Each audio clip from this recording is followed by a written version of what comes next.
Hello दोस्तों, आज हम देखेंगे डायफ्राम। बहुत ही इंटरेस्टिंग टॉपिक है और ये एब्डोमेन और थोरेक्स दोनों के लिए कॉमन है। तो हम अभी थोरेक्स पढ़ रहे हैं, तो इसी में इसको देख लेते हैं और इसीलिए इसको थोरेको एब्डोमिनल डायफ्राम भी कहते हैं।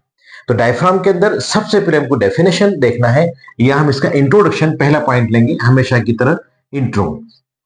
सो इंट्रो में आप लिखेंगे कि diaphragm is a thin bidomed, bi मतलब दो, जिसके दो डोम हो, बायडोम्ड मस्क्यूलो टेंडिनस स्ट्रक्चर। नाम से पता चल रहा है मसल भी है प्लस टेंडन भी है, ऐसा स्ट्रक्चर जो मसल और टेंडन से मिलकर, which separates the thoracic cavity from abdominal cavity. Is it clear? एक रफ अगर मैं डायग्राम बनाऊं, फॉर एग्जांपल ये हमारा थोरेसिक कैविटी है, ये हमारा स्टर्नम है। Okay, this is sternum. तो ये रिब्स है, ये हमारी थोरेक्स हो जाएगा, ये हमारी थोरेसिक कैविटी है। जस्ट आपको समझाने के लिए बना रहा हूं मैं, ठीक है। ये तो कैसा है ये? Like this. तो डायफ्राम ने थोरेक्स को एब्डोमेन से, या थोरेसिक कैविटी को एब्डोमिनल कैविटी से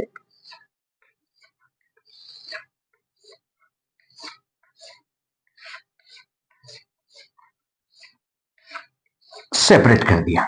एज इट क्लियर? ये एब्डोमेन है, ये थोरेक्स है। तो diaphragm is a thin bidomed musculotendinous structure which separates the thoracic cavity from abdominal cavity. ये इसके अंदर इंट्रोडक्शन में हमको लिखना है।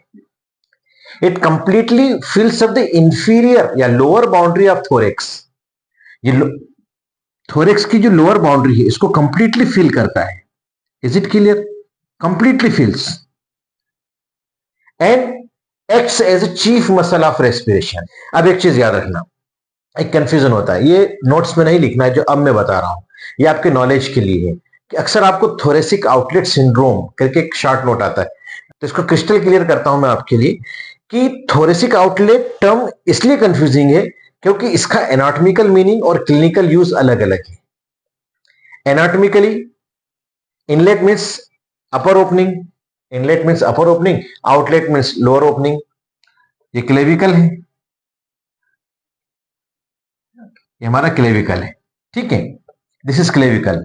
और ये हमारी फर्स्ट रिब गई यहां से, फिर पेक्टोरिस माइनर, पीछे से थोरेसिक वर्टिब्रा, ठीक है। तो ये जो ओपनिंग है, ये दिस इज थोरेसिक इनलेट, मैंने आपको पहले बताया था। अब इस थोरेसिक इनलेट में से क्या होता है कि न्यूरोवास्कुलर बंडल आता है, ब्रेकियल प्लेक्सस आता है, सबक्लेवियन आर्टरी एंड वेन आती है, तो न्यूरोवास्कुलर बंडल है। तो इसके जो कॉम्प्रेशन से प्रॉब्लम्स क्रिएट होती है वो होती है थोरेसिक आउटलेट सिंड्रोम, ठीक है। ये क्लिनिकली हुआ। Is it clear? तो एनाटॉमिकली थोरेसिक आउटलेट लिए ये है, बट क्लिनिकली थोरेसिक आउटलेट हम इसको कहते हैं। तो जब भी थोरेसिक आउटलेट सिंड्रोम अगर पूछा जाए तो आप यहां दिमाग नहीं लगाएंगे, यहां दिमाग लगाएंगे। Is it clear? ये हमारे जनरल नॉलेज के लिए था, नोट्स में लिखने के लिए नहीं। So again we repeat that diaphragm is a thin muscular tendinous biodomed structure which separates the thoracic cavity from abdominal cavity. बायोडोम मतलब दो डोम है इसके अंदर, right and left. Right dome is little higher, है ना। अभी ऐसा करके अब मैं अगर आपको एक डायग्राम बना के बताऊं, ये डायग्राम देखो, एक डोम ये हो जाएगा और एक डोम ये हो जाएगा, like this. Is it clear? अब चूंकि राइट डोम के अंदर यहां पर नीचे क्या है, लीवर है राइट साइड में, लीवर, तो due to presence of liver right dome is slightly higher than the left, okay. और जो मीटिंग पॉइंट इनका दोनों का जो मैक्सिमम कन्वेक्सिटी है वो क्यूपोली कहलाता है, क्यूपोला, और इसके कन्वेक्स क्यूपोली, है ना। तो ये अगर आपको याद हो तो मैंने प्लूरा पढ़ाया था, तो इसमें सर्वाइकल प्लूरा के अंदर भी इस टर्म को यूज किया था, डोम शेप्ड। एक ऐसा डायग्राम बनाया था मैंने, और यहां पर हमने सर्वाइकल प्लूरा देखा था, इस पोर्शन को हमने क्यूपोला कहा था। Is it? अपेक्स वाले पोर्शन वाले पोर्शन। तो यहां पर भी जो उसकी मैक्सिमम कॉन्वेक्सिटी होती है वो क्यूपोली कहलाती है। जनरल नॉलेज के से याद रखो तो ठीक है, नहीं तो कोई दिक्कत नहीं है। L1 L2, इंटरवर्टिब्रल डिस्क हैं, ये L3,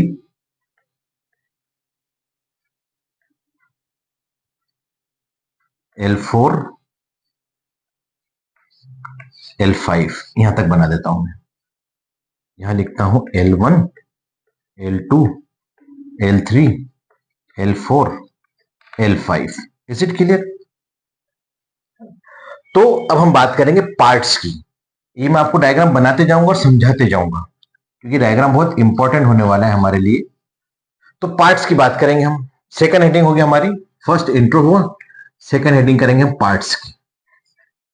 तो डेफिनेशन में हमने दिया था, इंट्रो में बोला था कि as it is a muscular tendinous structure means having two parts, muscular part and tendinous part. Muscular part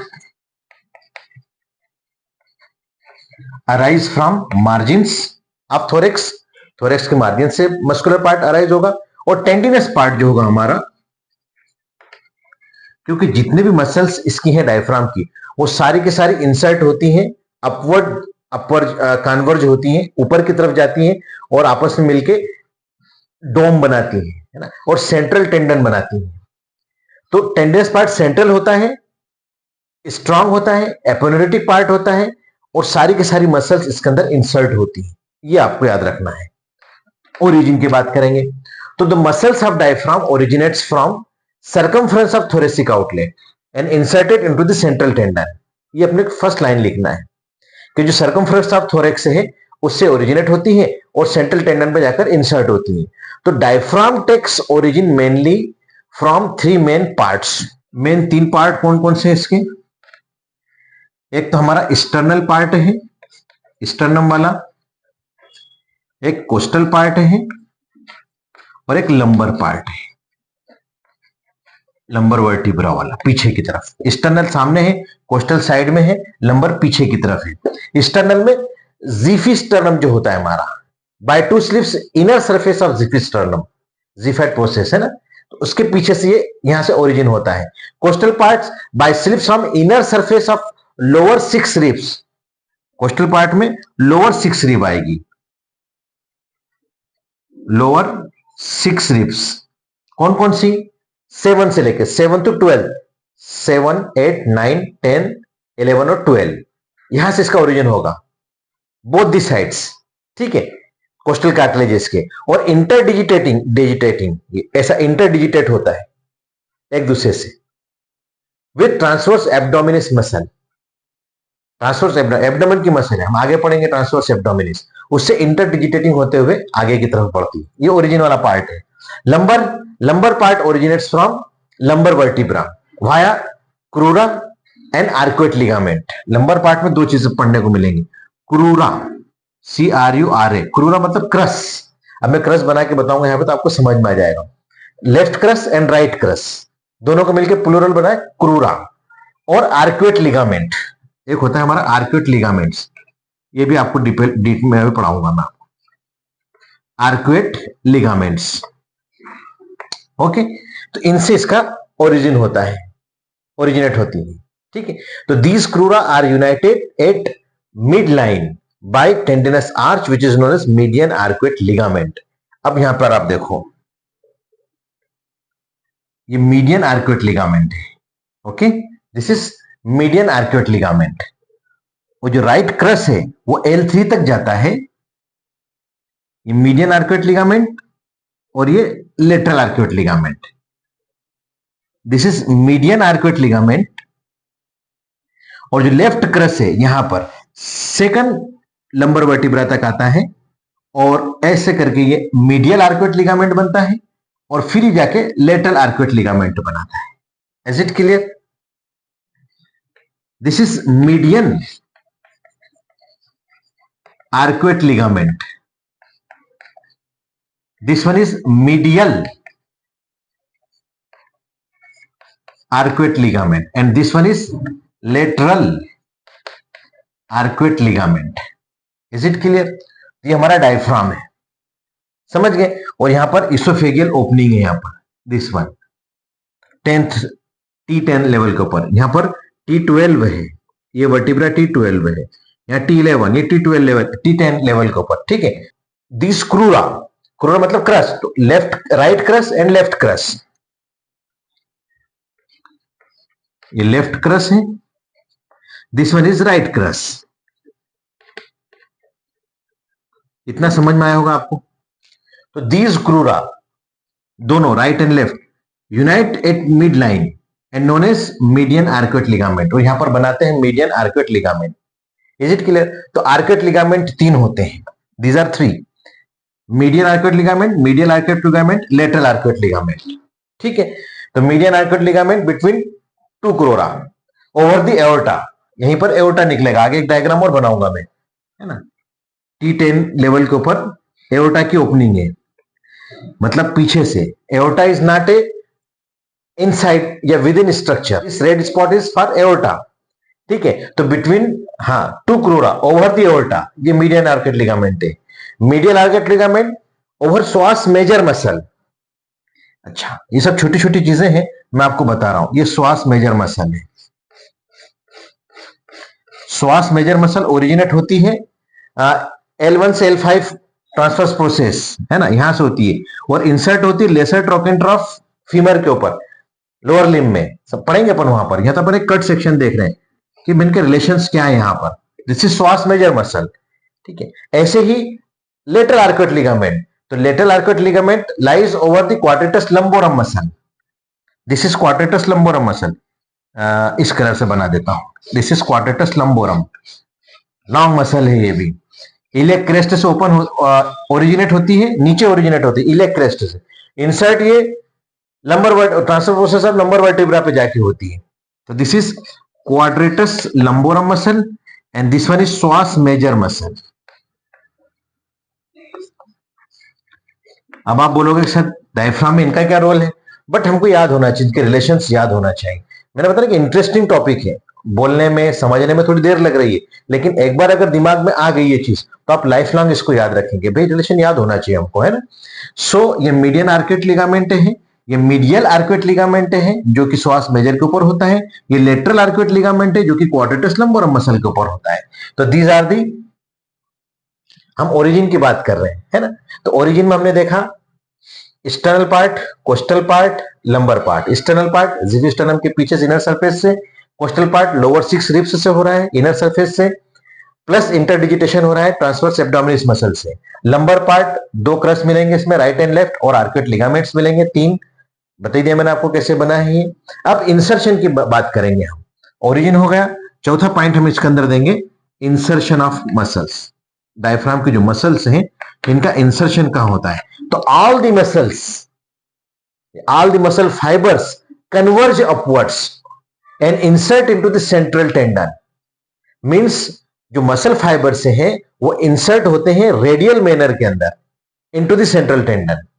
ठीक है, सारे के सारे ऐसे जाएंगे लाइक दिस, ये डायरेक्शन बनेगी, कन्वर्ज अपवर्ड्स। यहां सेंट्रल टेंडन बनेगा हमारा, ये सेंट्रल टेंडन फॉर एग्जांपल, यहां से, अब यहां से हटा दो इसको ना, ये सेंट्रल टेंडन बन गया। एक एग्जांपल दे रहा हूं मैं आपको कि भाई हमारा सेंट्रल टेंडन है लाइक दिस, ये सेंट्रल टेंडन है। Is it clear? यहां तक समझ में आया? अब नेक्स्ट हेडिंग होगी हमारी ओपनिंग्स इन द डायफ्राम।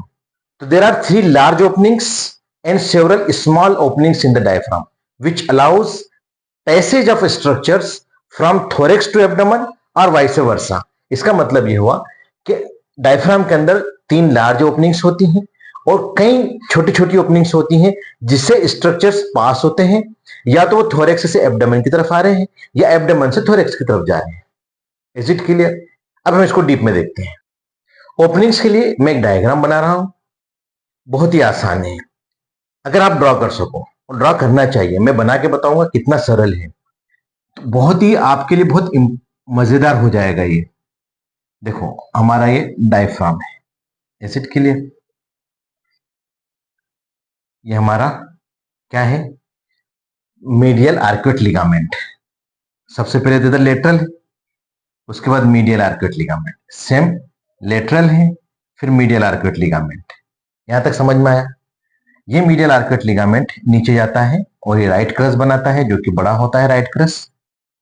ये हमारा सेंट्रल है तो मीडियन आर्कुएट लिगामेंट, और ये हमारा लेफ्ट आर्कुएट लिगामेंट बनाता है। Is it clear? ये यहां तक समझ में आया? ये समझ में आया आपको? ये हमारा डायफ्राम है, ठीक है। यही आपको बनाना है, छाते जैसा, अम्ब्रेला, लाइक अम्ब्रेला, बट यहां पर दो हैंडल बना दिए हमने, एक की जगह दो हैंडल बनाए। ऐसे याद रखने के लिए बता रहा हूं, मजाक की बात है। ये तो मीडियल आर्कुएट लिगामेंट, ये लेटरल आर्कुएट लिगामेंट, ये मीडियन आर्कुएट लिगामेंट। अब हम बात करेंगे कि एक स्पेस होता है जिफिस्टर्नम के पीछे से, है ना, वो स्पेस कहलाता है स्पेस लेरिस स्पेस या फोरामन ऑफ मॉर्गेग्नी, यहां पर सुपीरियरली लाइक दिस एक गैप होती है और यहीं से अपने डायफ्राम की मसल्स ओरिजिनेट भी होती हैं। इसके अंदर हमारी जो सुपीरियर एपिगेस्ट्रिक वेसल्स होती हैं और कुछ लिम्फेटिक्स होती हैं, है ना। ग्रीन कलर से लिम्फ बना देता हूं मैं,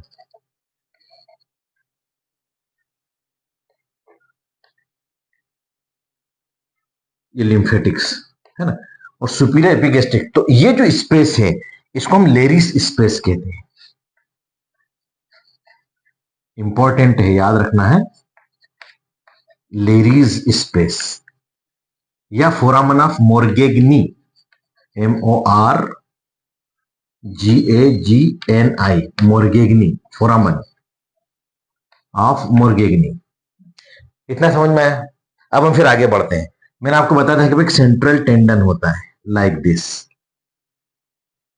दिस इज सेंट्रल टेंडन, और सेंट्रल टेंडन के अंदर हमारी जो ओपनिंग होती है वो इंफीरियर वेना कावा की, यहां पर ओपनिंग है हमारी एक, तो ये इंफीरियर वेना कावा है, और इंफीरियर वेना कावा के साथ राइट फ्रेनिक नर्व होती है, दिस इज, तो वेना केवल ओपनिंग कहलाती है, और ये हमारा सेंट्रल टेंडन है, ठीक है।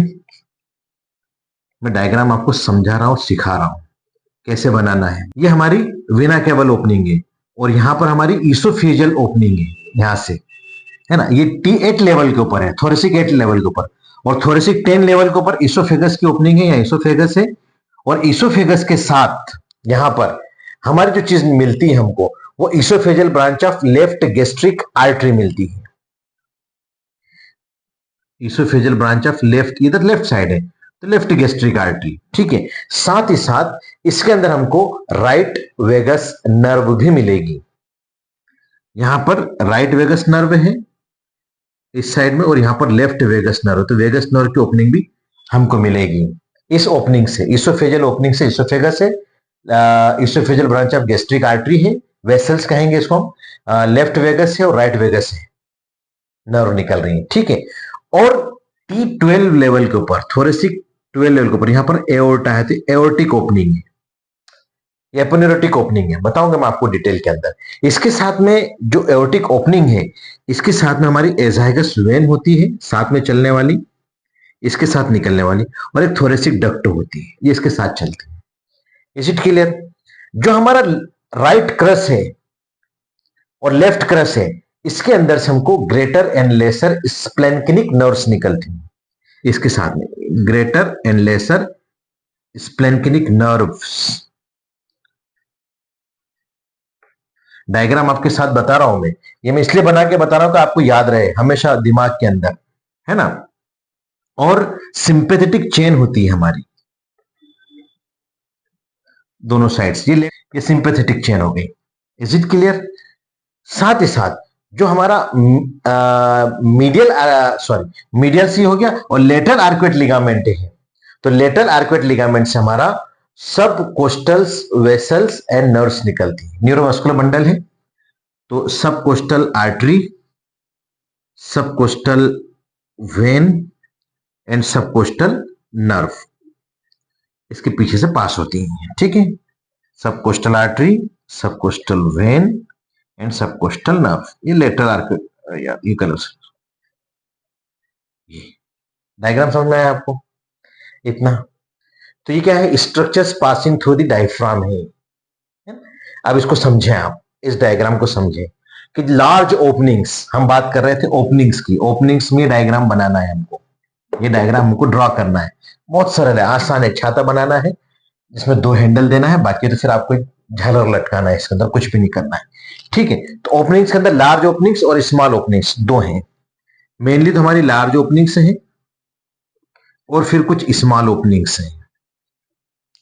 लार्ज ओपनिंग में हमारे एक फार्मूला है, हम जब पढ़ते थे उस समय वॉइस ऑफ अमेरिका करके एक रेडियो चैनल हुआ करता था, वॉइस ऑफ अमेरिका, VOA से हम लोग याद रखते थे, voice of America. V for vena cava, O for oesophagus, A for aorta.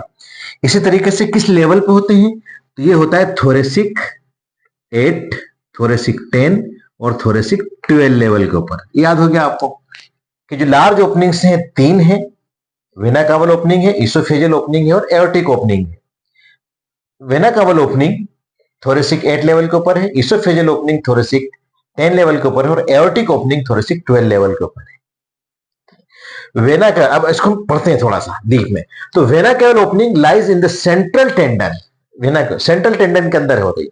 Vena Kawal opening lies in the central tendon, ठीक है, of the diaphragm eight the level of T8 या thoracic 8 vertebra.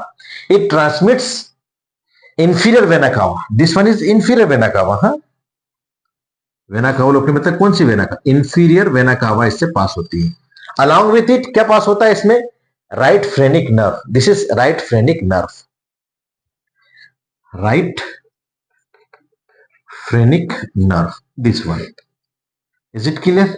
Diagram आपके साथ है, चल ही रहा है, देख लेना, आपने बनाया बार बार, आप इसको देखते रहें।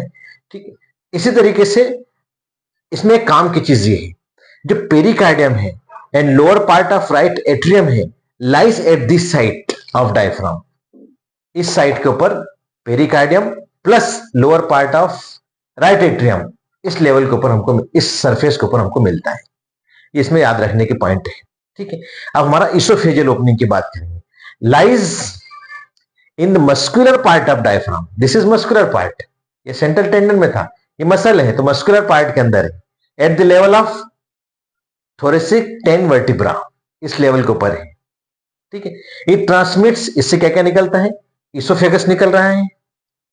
ठीक है, दिस इज इसोफेगस, इसोफेगस, ये वेगस नर्व है कि तो लेफ्ट वेगस इस साइड में, यहां राइट वेगस नर्व है, और this is oesophageal branch of gastric artery. ठीक है, oesophageal branch of gastric vessels. अब इसमें भी देखो, it is slightly left to the mid line, ये मिड लाइन हमारा, तो it is slightly left to the mid line, है ना। अब हम बात करेंगे एओर्टिक ओपनिंग की, लार्ज ओपनिंग्स में। तो aortic opening osseo aponeurotic opening है। ऑसियो एपोन्यूरेट मतलब पीछे इसका, ऑसियो मतलब बोन, तो वर्टिब्रा है पीछे और एपोन्यूरोसिस से दोनों साइड में, तो ऑसियो एपोन्यूरेटिक ओपनिंग कहते हैं। ठीक है, और किस लेवल के ऊपर है, it lies at the level of thoracic 12 vertebra. ठीक है, it transmits aorta, azygos vein and thoracic duct. Aorta से, अच्छा जिसमें फार्मूला हम लोग ऐसे दिमाग में रखते थे, एओर्टा है तो ए और टी को कैपिटल कर देते और ए को कैपिटल कर देते एओर्टा की डेफिनेशन में, स्पेलिंग में। तो एओर्टा तो ऑलरेडी है, इससे निकलने वाला, T for thoracic duct, A for azygos when. ठीक है, तो इसके कम वो हो जाएंगे स्ट्रक्चर्स, क्या क्या इसके साथ पास निकल रहे हैं, इससे पास हो रहे हैं। ठीक है, तो it is located behind the diaphragm. एक इसमें याद रखनी चाहिए, सारी चीज हमको डायफ्राम के अंदर मिली, लेकिन एओर्टिक ओपनिंग क्या है, डायफ्राम के बाहर है, पीछे की तरफ है, behind the diaphragm, not with in, अंदर नहीं है। ये इसके पॉइंट याद रखने की चीजें। ठीक है, अब हम स्मॉल ओपनिंग्स की बात करेंगे। स्मॉल ओपनिंग्स, तो there are several small openings, जैसे ईच क्रस ऑफ डायफ्राम, ये क्रस है हमारा, ये राइट क्रस है left crus, each crus of diaphragm gives passage to greater and lesser splanchnic nerve. This is greater and this is lesser splanchnic nerve. ठीक है, हम यही बना रहा हूं, डायग्राम में तो आपको दिख रहा है, greater and lesser splanchnic nerve each crus के अंदर से पास हो रही है। प्लस लेफ्ट क्रस के अंदर हमको हेमियोजाइगस वेन भी मिलता है। फिर sympathetic chain, this is sympathetic chain, तो passes behind median arcuate ligament, median arcuate ligament से पीछे से पास होती है, बिहाइंड से। और मीडियल आर्कुएट लिगामेंट को मीडियल लंबोसेक्रल आर्च भी कहते हैं, मीडियल आर्कुएट लिगामेंट को मीडियल लंबो सेक्रल आर्च भी कहते हैं। Is it clear? Medial lumbosacral arch. तो sympathetic chain passes behind the medial arcuate ligament.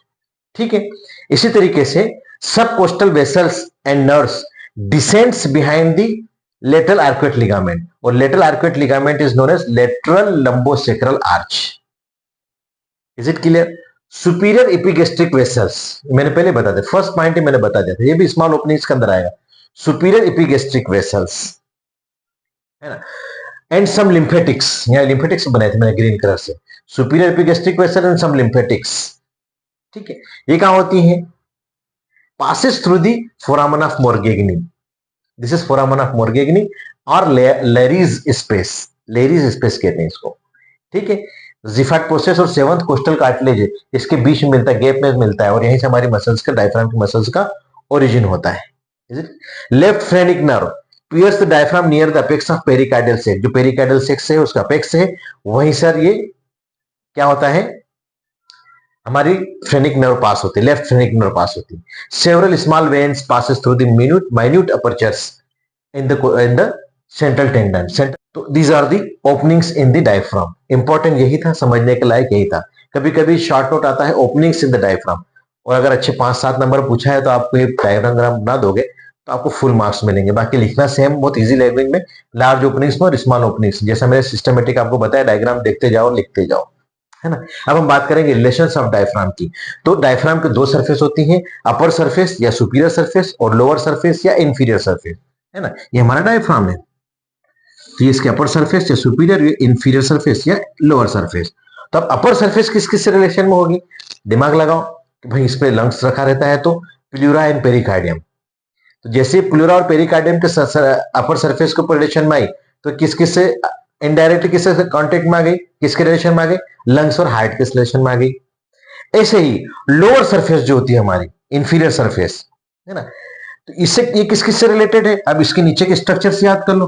तो सबसे पहले अधेरेंट पेरिटोनियम, एब्डोमिनल जो पूरे विश्वास को कवर कर कौन रखता है? पेरिटोनियम। तो अधेरेंट पेरिटोनियम इसके रिलेशन में आ जाएगी। अब राइट साइड में है तो यहां पर हमारा लीवर आ जाएगा, दिस इज लीवर, है ना। लेफ्ट साइड में स्टमक है, और स्टमक के ऊपर स्प्लीन है। ठीक है, ये डायग्राम समझ आ गया आपको? इधर लीवर आ गया राइट में, लेफ्ट साइड में स्टमक और स्प्लीन आ गया। ठीक है, और क्या आ सकता है इसके अंदर? सुप्रारेनल ग्लैंड्स आ सकती है, किडनीज आ सकती है पीछे की तरफ जाएंगे तो ये इसके लोअर सरफेस के रिलेशंस में आ जाएगी। ऐसे ही spaces between the diaphragm and these organs, इन ऑर्गन्स और डायफ्राम के बीच के स्पेसेस को हम सब फ्रेनिक स्पेसेस कहते हैं। सब मतलब नीचे, फ्रेनिक मतलब, फ्रेनिक वर्ड हमने यूज किया डायफ्राम के लिए, तो सब फ्रेनिक स्पेसेस। ब्लड सप्लाई की बात करें, देखो हमने क्या क्या देख लिया, ओपनिंग्स देख ली, छठे नंबर पे हमने इनके रिलेशंस देख लिए। अब 7वें नंबर पे हम इसको देख रहे हैं ब्लड सप्लाई। ब्लड सप्लाई के अंदर हम सबसे पहले आर्टीरियल सप्लाई देख लेते हैं, और फिर वीनस ड्रेनेज देख लेंगे। तो आर्टीरियल सप्लाई इसका जो होता है दोस्तों, तो superior surface is supplied by pericardiophrenic and musculophrenic arteries, pericardiophrenic and musculophrenic arteries, branch of internal thoracic artery. पढ़ाया था मैंने आपको जब थोरेक्स इंट्रोडक्शन पॉइंट दिए थे तब। Then superior phrenic artery, branch of thoracic aorta, superior thoracic artery, branch of thoracic aorta. तो ये सब सुपीरियर सरफेस को सप्लाई करेगी। Inferior surface is supplied by inferior phrenic artery which is a branch of, first branch of abdominal aorta. Abdominal aorta की first branch जो है हमारी inferior phrenic artery है। तो दोनों सरफेस की ब्लड सप्लाई हो गया। अब हम वीनस ड्रेनेज की बात करेंगे, तो mostly bye inferior phrenic when से ये ड्रेन होता है। Right inferior phrenic when drains into inferior vena cava, while left ends into left suprarenal और left renal vein. Blood supply के बाद अब हम बात करेंगे इसकी नर्व सप्लाई की। 8वां point, nerve supply. Nerve supply motor है और सेंसरी है। जो मोटर सप्लाई है वो फ्रेनिक नर्व के थ्रू होता है। 2 फ्रेनिक नर्व होती हैं, इनकी जो रूट वैल्यू होती है C3, C4 एंड C5 है, मोटर में फ्रेनिक नर्व, उसकी root value C3, C4 and C5 है, ठीक है। और सेंसरी के अंदर दो पार्ट होता है हमारा, एक सेंट्रल पार्ट होता है, तो सेंट्रल पार्ट का सप्लाई अलग है, ठीक है, सेंट्रल पार्ट, और एक पेरिफेरल पार्ट है। तो central part by phrenic nerve और peripheral part by lower 6 intercostal nerves. Sensory में फ्रेनिक नर्व है लोअर सेंट्रल पार्ट, और peripheral part lower 6 intercostal nerves इनको सप्लाई करती हैं। Is it clear? Central part अगर कोई प्रॉब्लम आ रही है तो रेफर्ड पेन होता है रूट ऑफ द नेक और शोल्डर के ऊपर, क्योंकि C3, C4, C5 का रूट वैल्यू है, तो इस एरिया के अंदर रेफर्ड पेन होगा। अगर पेरिफेरल पार्ट स्टिमुलेट होता है, इरिटेट होता है, तो रेफर्ड पेन कोस्टल एरियाज और एंटीरियर एब्डोमिनल वॉल के अंदर आएगा, ठीक है, याद रखना आप।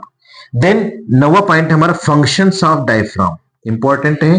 तो मेन पॉइंट क्या लिखेंगे आप? It is the main muscle of respiration, respiration की मेन मसल, और स्पेशली इंस्पिरेशन में हेल्पफुल है ये। तो contraction increase the thoracic volume, जैसे ही कॉन्ट्रैक्ट होता है थोरेसिक वॉल्यूम बढ़ जाता है। Helps in venous return to heart by pressure change, जैसे प्रेशर कम ज्यादा होगा तो वीनस रिटर्न हार्ट का बढ़ जाएगा। कैसे? कि ड्यूरिंग इंस्पिरेशन वीना कवल ओपनिंग डायलेट्स, ये वीना कवल, तो जैसे इंस्पिरेशन किया तो वीना कवल ओपनिंग क्या होगा? डायलेट हो जाएगा, डायलेट होगा तो ब्लड फ्लो बढ़ जाएगा हार्ट की तरफ, वीनस रिटर्न इंक्रीज हो जाएगा।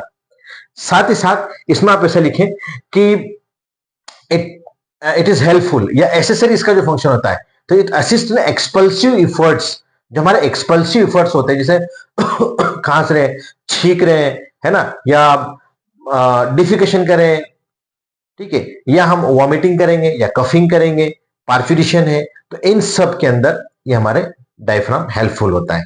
Plus it increases the intra abdominal pressure also, ठीक है।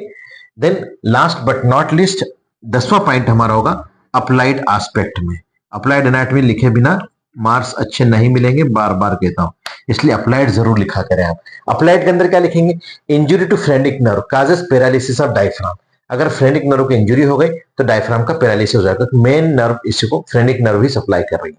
तो injury to phrenic nerve causes paralysis of diaphragm, irritation of diaphragm या due to stimulation of phrenic nerve, अगर स्टिमुलेशन हो रहा है फ्रेनिक नर्व का और इरिटेशन ऑफ डायफ्राम हो रहा है तो इट काजेस हिकअप, हिचकियां आना, हिचकियां आती है, तो hiccup, irritation of diaphragm due to stimulation of phrenic nerve causes hiccup, हिचकियां आना। देन हाइटस हर्निया, एक और टर्म है आपके लिए, हाइटस हर्निया, यहां लिख दूं HIATUS, हाइटस और हर्निया। हर्निया मतलब protrusion of abdominal viscera through anatomical week spot, इसको हम हर्निया कहते हैं। अभी हाइटस हर्निया क्या है? तो protrusion of stomach through oesophageal opening, ये इसोफेगस है, इसोफेजियल ओपनिंग है हमारी। तो मैं आपको एक छोटा सा डायग्राम यहां पे बना के बताता हूं। फॉर एग्जांपल हमारा डायफ्राम है और हमारा इसोफेगस आया, इसोफेजियल ओपनिंग है, और यहीं से हमारा लगती फिर क्या है? ये स्टमक है। Is it clear? अब ये इसोफेजियल ओपनिंग अगर वीक हो गई तो क्या होता है कि हमारा स्टमक ऐसा बाहर निकल जाता है। दिस इज हाइटस हर्निया, इसको हम हाइटस हर्निया कहते हैं। Is it clear? डीप में आप आगे पढ़ेंगे, जब आप सर्जरी पढ़ेंगे उसमें और डीप में पढ़ेंगे, बट आपको इतना याद होना चाहिए कि जो इसोफेजियल ओपनिंग है ये वीक हो गई है और यहां से हमारा स्टमक का थोड़ा सा पोर्शन प्रोट्रूड आउट हो सकता है, और इस प्रोट्रूजन को हम हाइटस हर्निया कहते हैं। अब उसके टाइप भी अलग अलग होते हैं, स्लाइडिंग हर्निया भी होता है, स्लाइडिंग हाइटस हर्निया, तो अब अभी अपने यहाँ पे डिस्कस करने की उसको जरूरत नहीं है। ऐसा ही हम एक नेक्स्ट पॉइंट आप लिखेंगे, शोल्डर टिप पेन।